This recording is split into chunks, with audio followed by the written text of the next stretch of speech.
샬롬 찬양함으로 창세기 강의 82번째 시작하겠습니다. 잊을 수 없는 은혜.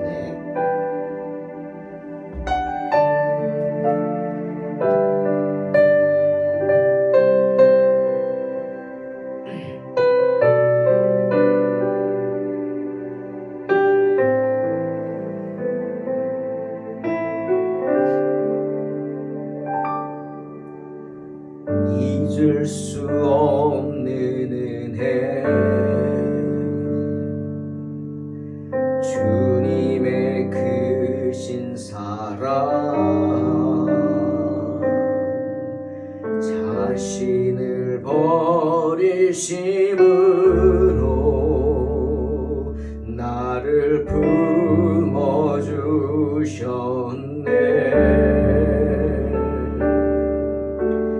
허물을 덮으시고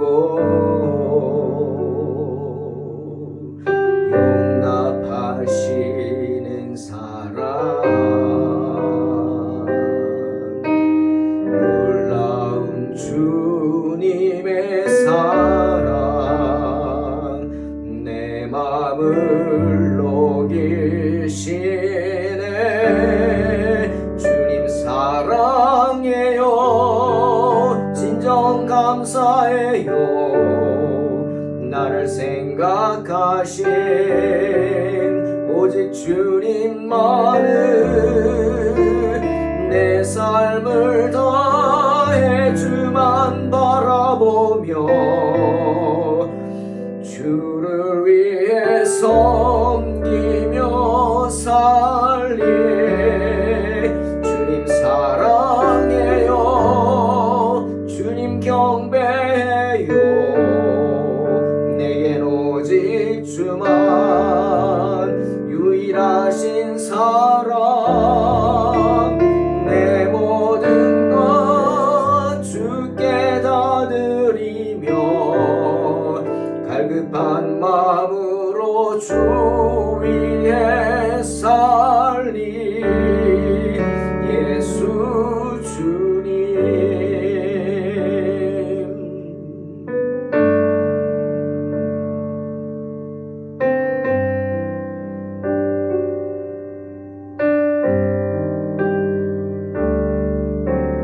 허물을 덮으시고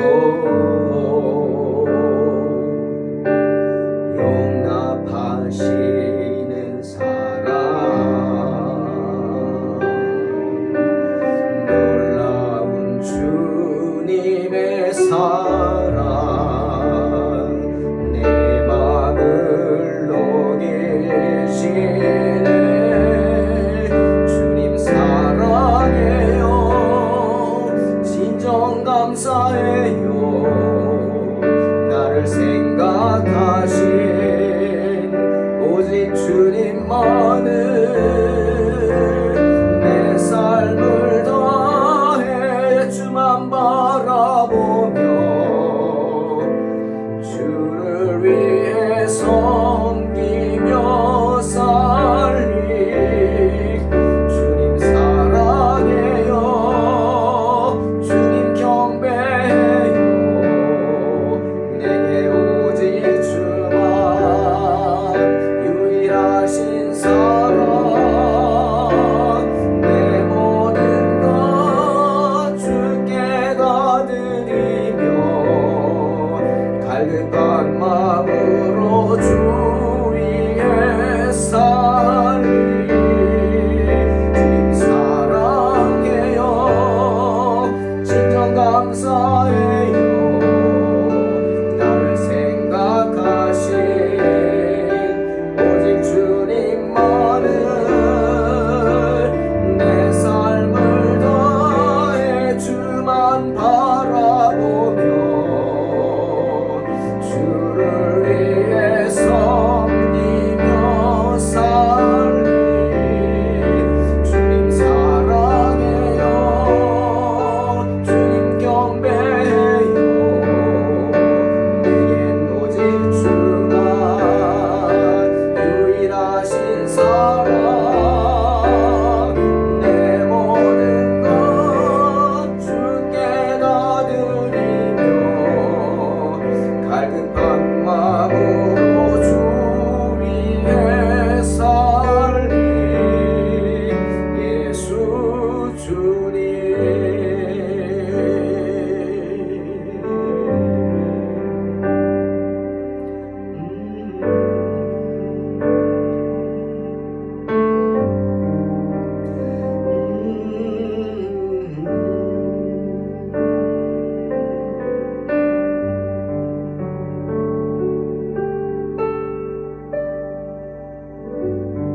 17장입니다. 4절로 6절.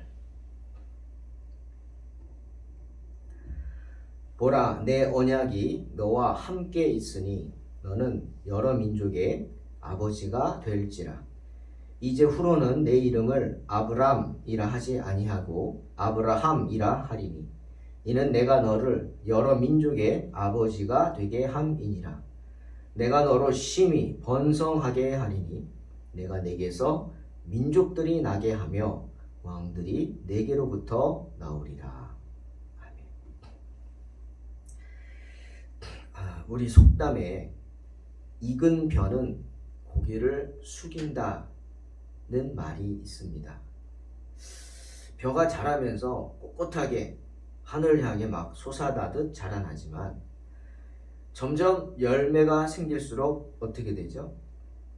그 뻣뻣함은 꺾이고 점점 수그러듭니다. 고개를 숙입니다. 그 알곡의 무게를 견디지 못하기 때문이죠. 그러니 익은 벼는 고개를 숙인다. 이 말은 인생을 살아가는 우리에게 큰 교훈을 줍니다. 어떤 교훈이죠? 겸손입니다. 겸손이라는 삶의 지혜를 배우게 하는 말입니다. 점점 나이가 들면서 저도 왜 사람들이 젊은 시절의 뻣뻣함을 버릴까 생각을 했는데 점점 나이가 들면서 보니까 고개가 숙여집니다. 아마 인생의 그 고난, 삶의 무게들을 견디기 위해서 아마 고개가 숙여지는 것 같습니다. 너무 무거워요. 겸손해지기 때문입니다. 겸손. 우리 성도들이 하나님 앞에서 제일 중요하게 여겨야 할 덕목입니다. 그런데 오늘 저는 아브라함을 생각할 때마다 그런 겸손을 느낍니다. 그는 한 부족의 부족장입니다. 적지 않은 사람들을 거느리고 있습니다. 적지 않은 재물을 소유하고 있습니다. 부러울 것이 없는 사람이라는 말이죠. 하지만 아브라함은 언제나 하나님 앞에서 겸손한 사람이었습니다. 하나님 말씀에 토를 달지 않고 의심하지 않고 말씀 그대로를 믿고자 하는, 그래서 하나님께서 그런 그의 믿음을 의로 여기셨던 참으로 겸손한 사람이었죠. 아브라함은 하나님이 책망하실 때 대들지 않았습니다. 아니, 변명치도 않았습니다. 그리고 즉시로 자신의 잘못을 시인하고 엎드렸습니다. 아내 사레 때문에도 그랬고, 이스마엘 때문에도 그랬고, 이삭을 번제로 드릴 때도 그랬고, 이삭의 아내를 구할 때도 아브라함은 겸손하게 하나님의 인도하심에 맡겼습니다. 그렇게 아브라함은 늘 겸손한 마음으로 말씀을 묵상하고 기도하면서 하나님의 때를 기다렸습니다. 여러분, 성경도 말씀하시지 않습니까? 시편 147편 6절. 여호와께서 겸손한 자들은 붙드시고 악인들은 땅에 엎드러 뜨이시는도다. 잠언 18장 12절. 사람의 마음의 교만은 멸망의 선봉이요 겸손은 존귀의 길잡이니라. 잠언 22장 4절. 겸손과 여호와를 경외함의 보상은 재물과 영광과 생명이니라. 잠언 29장 23절. 사람이 교만하면 낮아지게 되겠고 마음이 겸손하면 영예를 얻으리라. 이사야 29장 19절.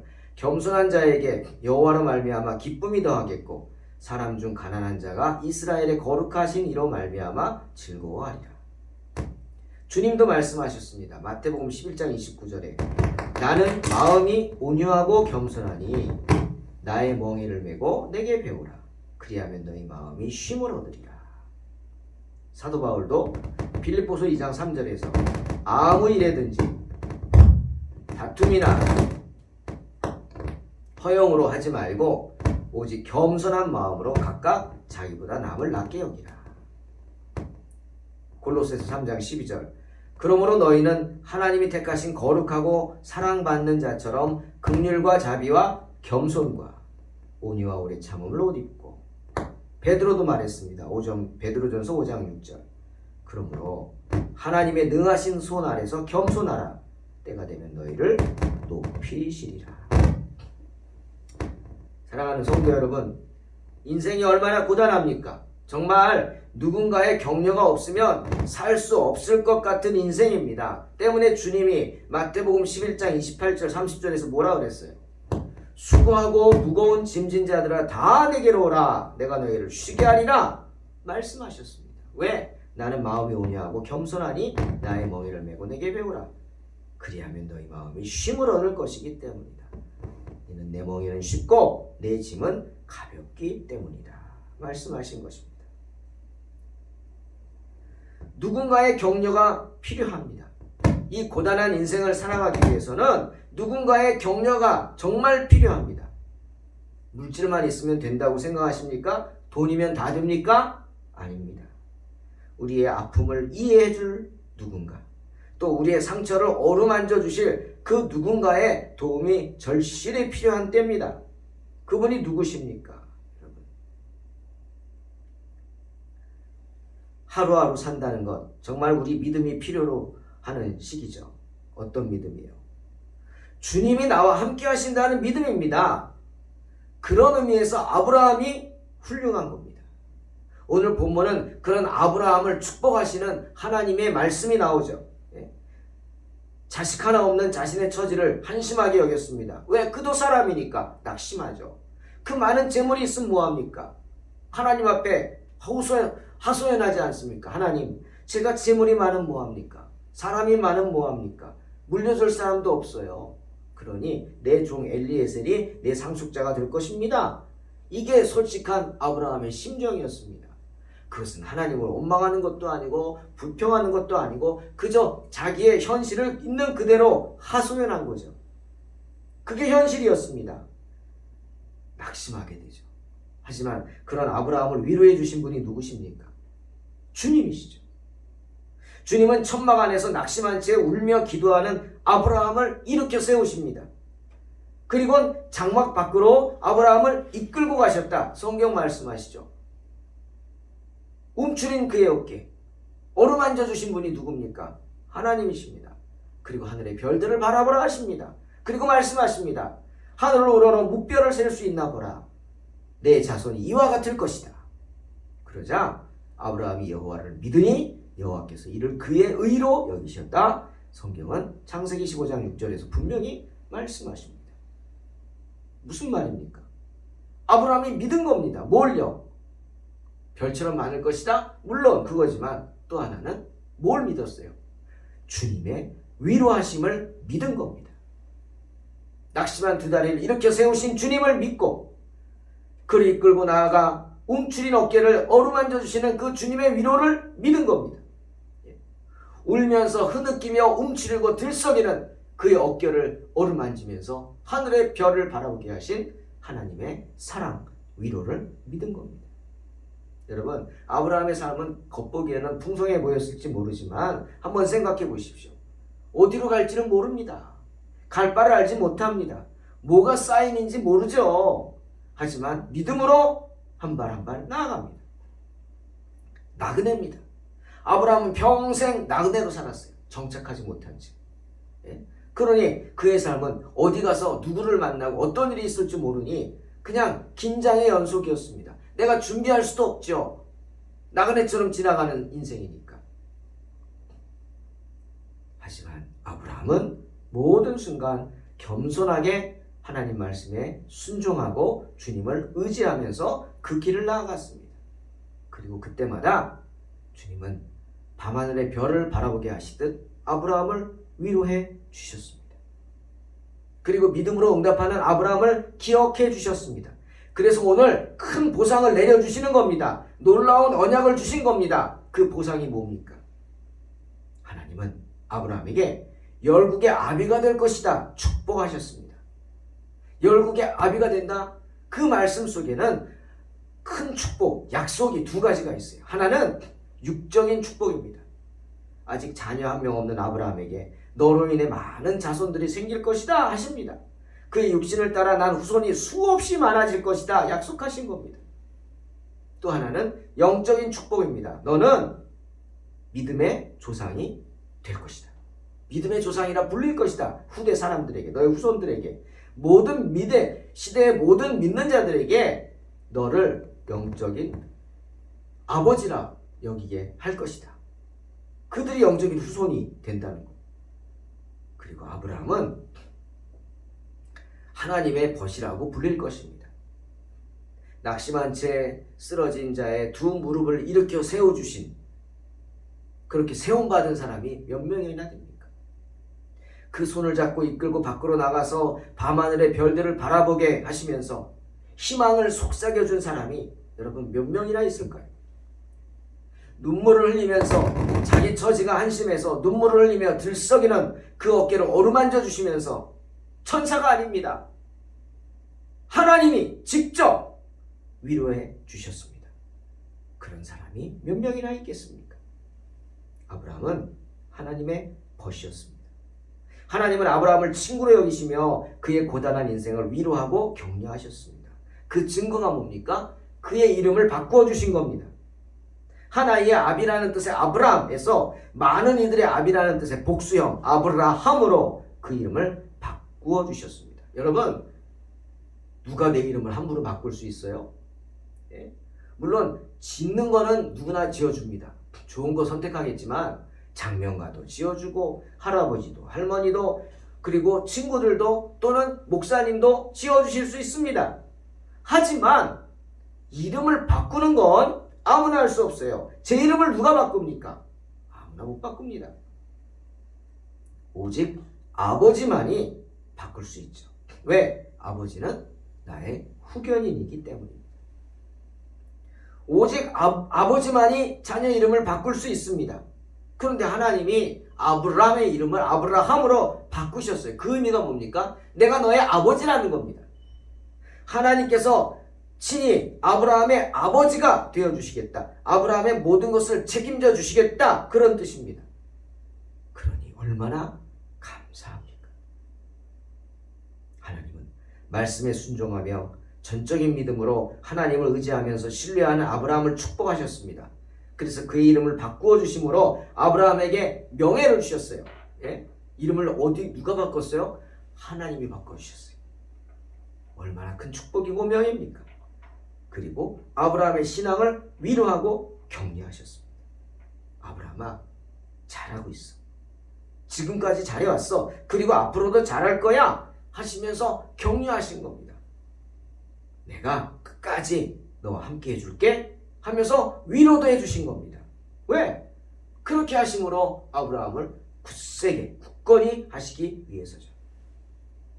사랑하는 성도 여러분, 이사야 66장 12절로 13절에 이런 말씀이 있습니다. 여호와께서 이와 같이 말씀하시되, 보라, 내가 그에게 평강을 강같이 그에게 문 나라의 영광을 넘치는 시내같이 주리니 너희가 그 성읍에 젖을 빨 것이며 너희가 옆에 안기며 그 무릎에서 놀 것이라. 어머니가 자식을 위로함 같이 내가 너희를 위로할 것인즉 너희가 예루살렘에서 위로를 받으리라 말씀하십니다. 예루살렘이 어디입니까? 주님이 계신 곳이죠. 주의 전입니다. 주님이 계신 성전입니다. 주의 성전이 있는 곳입니다. 즉 주의 말씀이 있는 곳입니다. 주님의 약속이 있는 곳입니다. 사랑하는 성도 여러분, 주님의 약속이 있는 곳으로 나와 그곳에서 주님을 만남으로 여러분의 이름이 바꾸어지기를 주님의 이름으로 축원합니다. 아브라함이 아브라함이 되듯 믿음으로 나아가서 주의 약속받고 축복된 이름으로 여러분의 이름이 바뀌어지기를 주님의 이름으로 축원합니다. 기도하겠습니다. 하나님 아버지 감사합니다. 이름을 바꿔주신 주님, 내가 너희 아버지라고 말씀하신 주님 믿습니다. 오늘도 그 주님을 의지하고 주님 앞에 나와 기도합니다. 주님, 우리의 부족함을 용서해 주시고 오직 주님을 믿고 신뢰함으로 낙심된 두 무릎을 일으켜 주시옵소서. 우리 귀에 속삭여 주셔서 우리를 위로하고 격려하시는 주님을 만나게 하시고 힘을 얻어 정말 우리의 이름이 바뀌어 하나님의 자녀임을 당당히 세상에 선포하는 복된 성도들 되게 하여 주시옵소서. 예수님의 이름으로 기도하옵나이다. 아멘.